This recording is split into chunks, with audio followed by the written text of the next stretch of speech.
Tonight on 13 News at 5, a homeless encampment in Fountain Square is still standing despite city plans to close it starting today. That announcement came weeks ago after we reported on the tension between neighbors and the ones in that encampment. Our Anna Chalker has been covering the developments in this story all day. And she joins us live tonight. And Anna, any movement so far?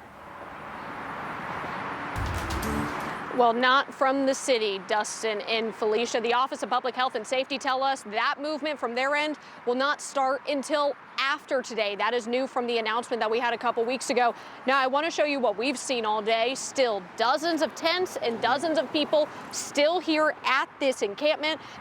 Some of them have been packing up. I'll tell you, the group you're looking at now, they started a fire a little bit ago. They're going to stay here tonight because they know they won't have to move just yet. And some of the people here, they may not move until the city moves them. As Tyler Pax starts packing up his tent, the only thing on his mind is, I don't have nowhere else to go. Got to pack my stuff up and just try to find a place to go. He's one of the dozens of people in this encampment getting moved by the city. I got put on 3 different housing lists and just waiting to hear back from them. A few weeks ago, the city announced it would be closing this encampment off of Virginia Street and I-65. 13 News has been reporting on the tension between the unhoused people and the Fountain Square residents who live across the street since before the announcement. Neighbors told us over time the encampment would grow, making them worry about their safety. Now, weeks later, the city says it's time for them to go. The measure of our city is not by how fast or how quick we can close a camp, but can we get people safely from the streets to home? Can we be able to get people housed? While no one from the city was out here Monday, vans and friends of the unhoused people were here helping them move. Pastor David Green, who's on the Mayor's Leadership Council on Homelessness, says this process will take time.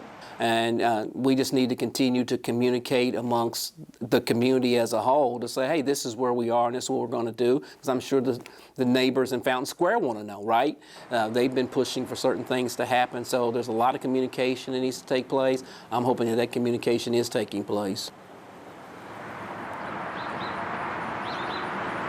Now, OPHS says outreach teams have and will be connecting with the people here to get them resources and to help find them housing. I will tell you, we have not seen anyone from the city out here today, so they plan on doing that within the next coming days. And once we see that official movement from the city here, we'll be sure to bring you that update and also where they'll be able to bring these people to just safe locations is that. But once we have that, we'll bring that to you.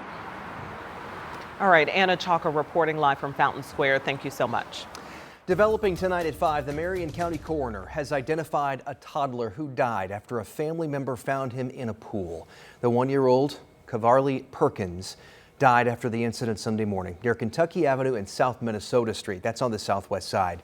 Metro Police tell us they showed up around 10:30 yesterday morning to investigate the death. That's when investigators say they learned a family member tried to take that little boy to the hospital, but found an ambulance in the area to take them instead.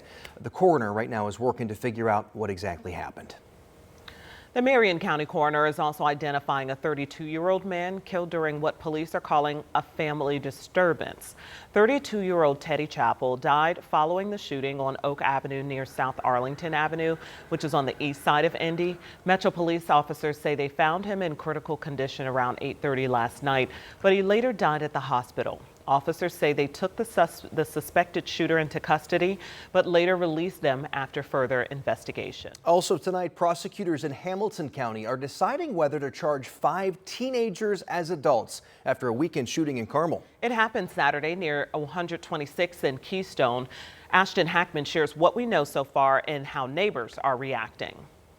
The Gramercy apartment complex was filled with police Saturday night. Officers tell us an adult was shot and taken to the hospital.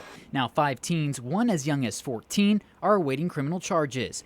Carmel police tell us officers arrested the 14-year-old and 4 17-year-olds shortly after the shooting. One of the 17-year-olds is facing initial charges of attempted murder, robbery, intimidation, and dangerous possession of a gun. The 3 others were booked on robbery, gun possession, and intimidation charges. The 14-year-old was arrested for dangerous possession of a gun. We're told all 5 live in Carmel. Hamilton County's chief deputy prosecutor tells 13 News they are requesting 72 hours to file official charges. The charges serious enough that the 17-year-olds can be charged as an adult right away. The 14-year-old would need a waiver hearing. Where are the parents? This seems to be happening more and more where we just see these kids with guns. Alex Stencil says he moved to the area from Broad Ripple to get away from crime. He wasn't far from where the shooting happened and said crime is becoming more common in the neighborhood. He snapped this picture in April of SWAT surrounding an apartment. The latest spurt of crime, Stencil said, felt ignored by property management. This is the email they sent us a couple hours after the shooting happened. They emailed us saying, we want to inform you that an incident at the property happened and one individual was injured, but it doesn't say anything about a shooting or the fact that the injury is a gunshot. A spokesperson for the apartment complex told 13 News the property will continue working with Carmel police. Reporting in Carmel, Ashton Hackman, 13 News. Now, we also reached out to Carmel police for more information about what led to the shooting and their strategies to prevent youth crime. We have not yet heard back. And a former Anderson police officer is facing federal charges tonight, accused of distributing cocaine and using a gun while he did it. Federal court documents state federal agents arrested Tyree Wilson after an undercover operation with a paid informant who took video during their investigation. Our partners at the Herald Bulletin report Wilson resigned from the police department at the time of his arrest. Another man, Duncan Harmon, is facing the same federal charges, accused of helping Wilson with cocaine distribution. It is another hot night across central Indiana with temperatures near 90 across most of the area. Yeah, look at that. Upper 80s. We hit 90 here in Indianapolis. And Angela, we got there pretty fast today. We did. I was watching you and Sean at noon and already in the upper 80s, and we've been there upper 80s close to 90 for the last several hours and expecting a repeat tomorrow. So we've got more 90-degree heat on the way and a couple of storms too. Again, temperatures across central Indiana in the upper 80s and low 90s. We'll take you outside, show you what it looks like, a mix of sun and clouds. And for most of us, it continues to be a dry Monday evening. We have 86 Bainbridge, 88 Connorsville, 90 Brown County, and 90 degrees in Crawfordsville right now. Mentioned that most of us are dry. There are a couple of spotty showers on radar to show you this evening. The most concentrated area of rain is north and east of Indianapolis. Here's Interstate 69. So crossing I-69 in between Anderson and Muncie, some downpours. Can't rule out a little bit of lightning, although no strikes at this point. And we're watching a little cell in between Columbus and Hope. This is east of 31 and east of Interstate 65. Very slowly drifting off to the north and east. Rain chances go up just a bit the next couple of afternoons. There'll be scattered pop-up storms with daytime heating, but for the most part dry this evening and warm. Temperatures will stay in the 80s. Hey, look for Sean, Dustin, Felicia tomorrow at the State Fair. They're going to be live at 4. It's going to be a hot one. I know. I didn't know it was going to be this hot when I said yes. Oh, you love this stuff. These are your temperatures.